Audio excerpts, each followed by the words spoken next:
কি তোমাদের নিশ্চয়ই এটা দেখে একটা আসল চকোবার আইসক্রিম মনে হচ্ছে, কিন্তু বিশ্বাস করো এটা একটা মাটির আইসক্রিম। তো চলো আজকে এটার একটা টিউটোরিয়াল দেবো যে আমি এটাকে কিভাবে কি তৈরি করলাম এবং রং করলাম।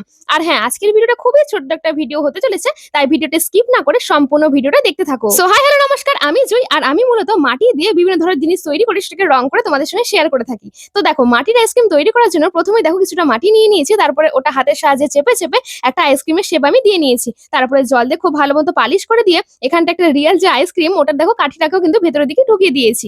তারপরে এই আইসক্রিমটার আমি এমন একটা লুক দেওয়ার চেষ্টা করছি যেন ওটা দেখে মনে হবে যে এটার উপরে একটা কামড় বসানো হয়েছে, আর এক ধার থেকে আইসক্রিমের যে ক্রিমটা ওটা গলে গলে পড়ছে। তার জন্য দেখো কিছুটা মাটি আমি সাইড দিয়ে কেটে বাদ দিয়ে দিয়েছি, আর নিচের দিকে দেখো মাটি দিয়ে ওয়াটার ড্রপ টাইপের তৈরি করে দিয়ে ওটাকেও খুব ভালো করে অ্যাটাচ করে দিয়েছি। আর এটাকে তৈরি করার পরে না একদিনের জন্য খুব ভালো করে রোদে শুকিয়ে নিয়েছিলাম। তারপরে দেখো আমি এখানটা রং করতে বসেছি।